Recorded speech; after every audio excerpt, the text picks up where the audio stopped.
Please welcome Josiah.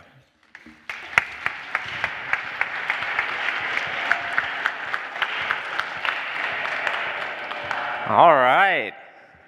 How we doing, guys? Good? How about a round of applause for everybody? I'm so excited that you guys are here. That's for later. So, a little bit about me. I'm Josiah Nelson. That intro was great. I wish I could have that every day.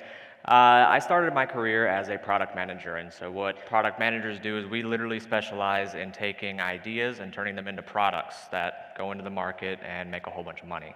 So, I'm now running Trolysis, which is a renewable energy company. My co-founder was actually originally supposed to be here, so I'm in his place, but I hope you guys will have me. So, what I would like to talk to you guys today is, let's say you have an idea and you want to take it and make a company out of it. What does it take to do that? And so I figured that was best to talk with you guys about. So a little bit about Trolysis. So it was founded in 2017 by me and my co-founder. What we make is technology to make renewable hydrogen from aluminum. And I know that sounds absolutely crazy in sci-fi, but I promise it's awesome. So basically, our product is a huge box, a huge system like the size of a shipping container. And what it does is takes aluminum feedstock and pumps out hydrogen. And there's actually a tremendously large need for renewably produced hydrogen in the world, and that's what we do. That's the need that we fill.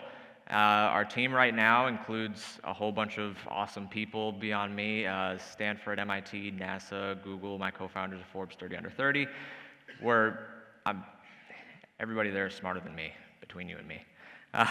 So where we are right now, just so you guys can have this in the back of your head as I go through the beginning stages, right now we're getting ready to roll out the first iteration of our big, huge hydrogen generator.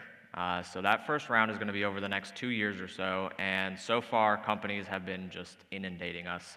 They're really excited because there's not anything like this out there. So right now we have 217 million in subscriptions to our first round of deliveries over the next 2 years. So I like to think that we did a good job finding the product market fit.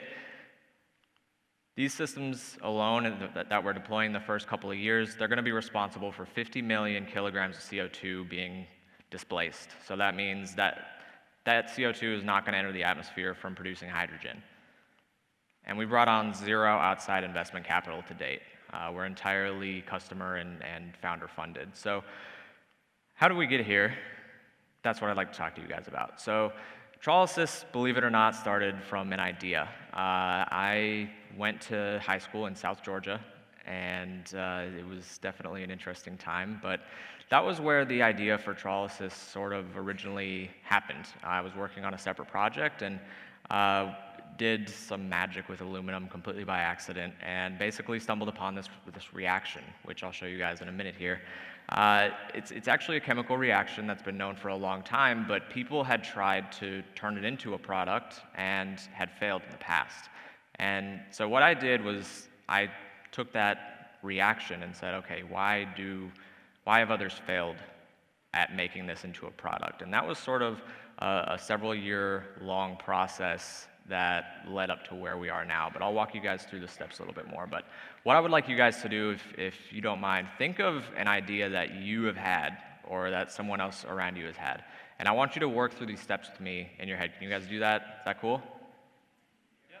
Come on. That good? All right. Perfect. Beautiful. So you've got your idea. Ideas are great, but admittedly, they are a dime a dozen. That's sort of the mantra in Silicon Valley and all around. Ideas are a dime a dozen. So how do you take that idea and make it into something that's going to solve a problem for someone? Because a company's goal is to solve a problem for someone and make a little bit of money doing it. So you got to know, okay, what problem does your idea affect? What problems could this idea be applied to solve? So for Trolysis, for example, there was no way to make renewable hydrogen at large scale. So that's a huge problem that our idea affects, but it's sort of sweeping. So then you got to come and say, what embodiment would your solution take? So essentially, we could take our technology and put it in a hydrogen generator to make power for someone in Alaska, just off the grid, Or we could put it in a huge hydrogen box to produce it for industrial uses, or we could put it in a car. What embodiment is the best one? And that's something where you guys got to sit down and look at all the variables that go into it. And it's a painstaking process, and sometimes it can take years, sometimes it can take days. But thinking of what embodiment your solution would or could take will help you through the next steps that I go over. This last point, how deep of a problem is it? This is something that a lot of people don't really think of. So if this problem that your idea or solution is going to solve, is it something that someone can't get past? Like, I'm trying to think of an example here, drawing a blank, but there are different there's a sliding scale of, is this something that solves a mild inconvenience for someone, or is this something that is absolutely impossible to do and you can do it? So that's sort of just something to keep in the back of your mind as far as how deep does this problem go, and how likely are people to appreciate me solving it? So, oops, I'm pointing the wrong direction here. So now you've got your solution together, and you want to put it into a product. And I'm going lightning speed here, but the first thing you want to do is explore the existing solution. So you've sort of taken your idea and you've got some semblance of what it might look like as far as a solution to this problem. Now you have to go look and see, okay, what are people doing to solve this problem right now? What's out there? And this is the time where you just do a lot of Google searching, just to be frank with you guys. You do a lot of Google searching and see what's out there. And if there is a product out there, it's not necessarily, oh crap, I can't do this, I'm done. See how you can differentiate yourself. Learn from how they failed, learn from their mistakes. This is the biggest learning process so far in this, you taking and applying other people's lessons and mistakes to what you're going to be doing.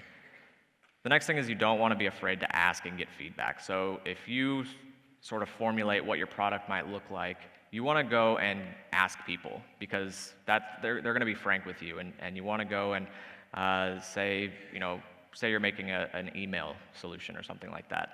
You want to go ask the people that will use it and say, hey, if I made this, would it be solving this problem for you? And they, more often than not, will give you very candid feedback, and that's a really great way to inform.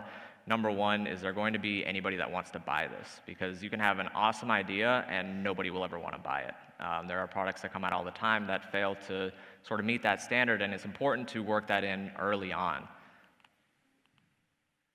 And then you got to know, how will you make money? And that's sort of informed by all the preceding steps. You want to know, okay, am I going to put an app on the App Store, charge 99 cents for it, and that's that? Am I going to charge $200 every time someone sends an email or something? How are you going to make money off of this? And that's going to be informed by the customer discovery process. You want to get feedback and ask them, let me go back here. With this embodiment, what is the best way to monetize it? How can you make money from it? And that's going to help you really take and flesh out a product. So essentially that's how you go from your idea. Now you've got your solution, and now you've got, okay, here's what a product might look like that has my idea as sort of the underlying vision. Now is the fun part. Now is where you build it. That's a robot. So you want to build a basic, no-frills version of your product. So for example, it doesn't have to be anything special, and this is why I'm so excited that you guys are here. There's a lot of awesome stuff that you guys are about to go do as soon as I get done ranting. You get to learn all sorts of cool stuff, and this is stuff that I promise you will apply at some point. So a little bit of a backstory. Trolysis' first prototype, I made it out of water cooling components, aquarium components, and 3D printed parts. It was completely cobbled together, and half of it came from Home Depot. But it did the job, and it explained an idea and a solution and a product better than words could. So people weren't really put off that it was super basic and didn't have $2 million of engineering budget behind it. They were just excited and could see and put their hands on something. And that's something that you want to do early on so you can have something to show people. And that ties in with picking up skills where you need them. And what I mean by that is pretty much anything you could ever pay someone to do, you can probably learn. Please don't go do surgery on anyone, But if you don't know how to code, this is a great time to be alive because there are so many resources out there. You can go buy a Raspberry Pi and hook it up to your parents' TV, and you can learn how to code in a matter of a few weeks. And that's something that is a really interesting part about this period of time where you can pick up these skills and learn at a rapid pace. And the beautiful thing is these skills aren't going to go away if your company or product fails. These skills you're going to keep forever. I started building water cooling computers when I was 12 in my parents' basement, and now I was using them to make my first prototype. So these are skills that will really help you along your journey, whether it's this company that you retire off of or whether it's 4 companies down the road. Then, obviously, you want to learn as much as possible. So while you're building this thing, see, okay, is this feature absolutely impossible to implement? Is this something that, I could hire someone to help me with later? You want to learn as much as possible from building this prototype because it's going to help you through the next stages, which is taking your prototype and making a company. And so this is the really even more fun part. So now you've got this product, you've got a basic prototype version of it, and now you've got to go get people really excited about it. Because what you're going to be doing is selling to everybody.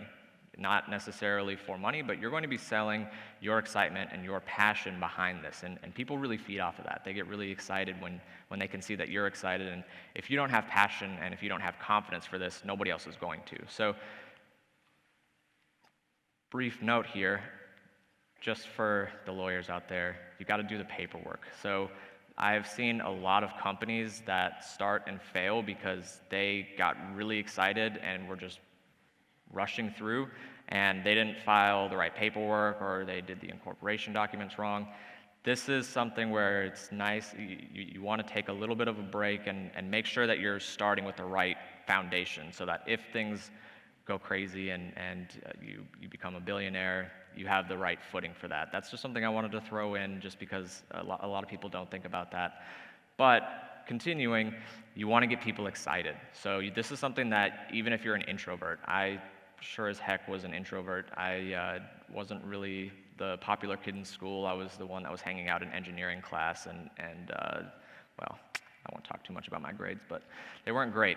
So you want to get people excited and show confidence and passion, and this can start with teachers, this can start with friends or family. You should be so annoying to be around because you're so excited about what you're working on. And that's something that my lovely girlfriend in the audience has more than lived through, but it's great because as you build more confidence in what you're doing and get more excited about it, people really see that and people really feel that. Sitting in meetings with investors or with different companies or partners, it really shows, and it really is something that's valuable to start building from the beginning. Obviously, you're not going to be working on this if you're not at least some semblance of excited about it, but really learning how to sort of project that excitement and confidence is huge. And then you want to bring on great people. So this may be a couple of year process. This may be something that you do 2 days after you incorporate. It may be any number of things, but it's really important to get the right people on the bus, as it were. So this is something Trolysis, when we were hiring our first key team members, we sifted through hundreds of resumes. And it took us probably 6 months to go from our second employee to our third because we really sat down and said, okay, is this something that they are passionate about? And are they a culture fit? And now that we have done that, we have several employees now. Every single one of the employees on my team, I can confidently put anything on, and I know that they're going to be rock solid. And so you want to start building off the foundation and getting excited people on the bus. So when things start to take off, if they start to take off, you know that things are solid because the quickest way to find out that your team isn't so great is when you have 500 orders and can't fill them because nobody wants to work together. You always want to make sure that you're doing that and thinking about that from the beginning. So I know I went through this rapid fire. I hope that sort of gave a little bit of background. Please do come chat with me. I'll be at the speaker talks, I think at 1:45, but I'll be wandering around. Feel free to ask questions. I've only got a little bit left. They're telling me to hurry up, but I want to show you guys. Is it cool if I make some hydrogen right here on the stage? You guys like that? Is that cool? All right. I want to go out with a bang, not an actual bang. All right, so this is aluminum that we treated for our process. Hundreds of thousands of kilograms of this are going to go into our systems across the world.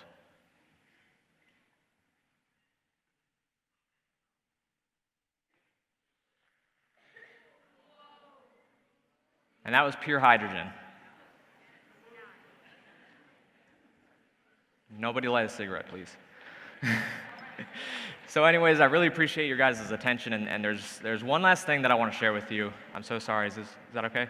So this is just a piece of advice that I was given many years ago. So I was actually getting ready to move to New York City, and my dad, he's my biggest support system. I talk with him every day. It's really important to have a support system, but I won't go into detail on that. But a lot of people, they don't want to jump into entrepreneurship because they're scared that they're going to fail. And this is something that my dad said to me, and that I've heard a million times, and it's sort of cliche, but it really resonated, and I hope you guys can get some value from it. He said, no matter what you do, even if you fail and fall flat on your face, they're not going to take your birthday away. You're not going to die. You're going to learn something from it. And so that's what I hope you guys will do at this festival. I hope you guys learn a lot and get really excited about whatever project you're working on, so you can take this and run with it and be billionaires. So thank you all. You guys have been great.